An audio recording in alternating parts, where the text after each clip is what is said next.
కావాలి. ఏమనుకుంటారు పేరెంట్స్? ఏమైనా ఆశిస్తారు మీ గురించి? మంచిగా చదువుకోవాలి, బుద్ధిగా ఉండాలి, అందరూ మిమ్మల్ని మంచిగా అందరూ మెచ్చుకుంటుంటే తల్లిదండ్రులకి హ్యాపీగా ఉంటారు కదా. అవునా? అందువల్ల ఈ బాల్య వికాస్ క్లాసులో మీరు చెప్పేది చదువు కన్నా చదువు ఒకటి, చదువు కూడా ఉండాలి. చదువు దేనికి? చదువు అనేది ఎందుకు మనకి చెప్పండి. చదువు డబ్బులు కావాలి. చదువు దేనికి? డబ్బులు కావాలి కదా. డబ్బుల కోసం మనం డబ్బులు వేరు, మనీ, అది సంస్కారం. చదువు మనకి సంస్కారం ఇస్తుంది. అదే మనకి ఇది నేను చెప్పేది ఏంటంటే బాల వికాస్లో మీకు చెప్పేది ఆ చదువుకునేటప్పుడు ఎలా చదువుకోవాలి, ఎలా ఉండాలి కదా. చదువు గురువుని మనం ఎలా గౌరవించాలి కదా. చదువు చెప్పేది ఎవరు? ఎవరికి నేర్చుకుని చదువు? టీచర్స్ రెస్పెక్ట్ ఇవ్వాలి. ఎలా రెస్పెక్ట్ ఇవ్వాలి? ఇస్తున్నారా?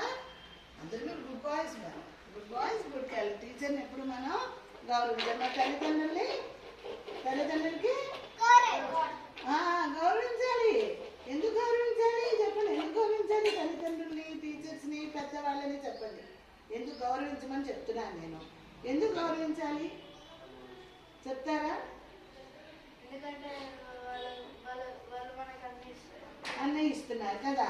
అమ్మ కష్టపడి మిమ్మల్ని 9 నెలలు మోసి కదా కన్నా కదా అమ్మ.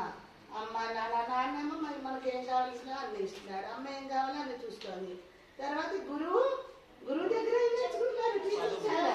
చదువు ఎలా ఉండాలి, మీకు అన్నీ మంచి కదా. మీరు బాగుండాలి, మీ కెరీర్ బాగుండాలి, మీరు మంచి ఉద్యోగం చేయాలి, మంచిగా అన్నీ ఉండాలి మీకు అనేసి టీచర్స్ మీకోసం కష్టపడుతున్నారు. అందువల్ల పెద్దవాళ్ళు కూడా ఎప్పుడు మంచి చెప్తారు మీకు కదా. పెద్దవాళ్ళు ఇప్పుడు వాళ్ళు ఎంతో అనుభవంతో ఉంటారు పెద్దవాళ్ళు కదా. ఎన్నో మీకన్నా చాలా పెద్దవాళ్ళు కదా. ఎన్నో అనుభవాలు ఎన్నో చూశారు. వాళ్ళు కూడా మీరు ఎప్పుడు బాగుండాలి, మీ పిల్లలకి అన్నీ మంచి మాటలు చెప్పేవారు. నాన్న వినేవాళ్ళము. మా అమ్మ ఏం చెప్పినా, నాన్నగారు ఏం చెప్పినా, టీచర్స్ ఏం చెప్పినా, మా పెద్దవాళ్ళు అమ్మమ్మ నాన్నమ్మ ఏ మంచి మాటలు చెప్పినా అన్నీ వినేవాళ్ళండి. విన్నాం కాబట్టి ఇలా ఉన్నాం కదా. వినాలి అందరినీ, మన అందరికీ రెస్పెక్ట్ ఇచ్చి. అదే ఇది బాల వికాస్ క్లాస్ అంటే అది అర్థమైందా? బాల వికాస్ స్వామి బ్లెస్సింగ్స్ ఇచ్చారు అనుకుంటున్నాను. అందువల్ల మనం ఇవన్నీ శ్లోకాలు, పద్యాలు ఎలా ఉండాలి మీరు అనేది అన్నీ నేను చెప్తాను. ఇక్కడ కూర్చోబెట్టా అంశు ఫీవర్ వచ్చిందా? సారా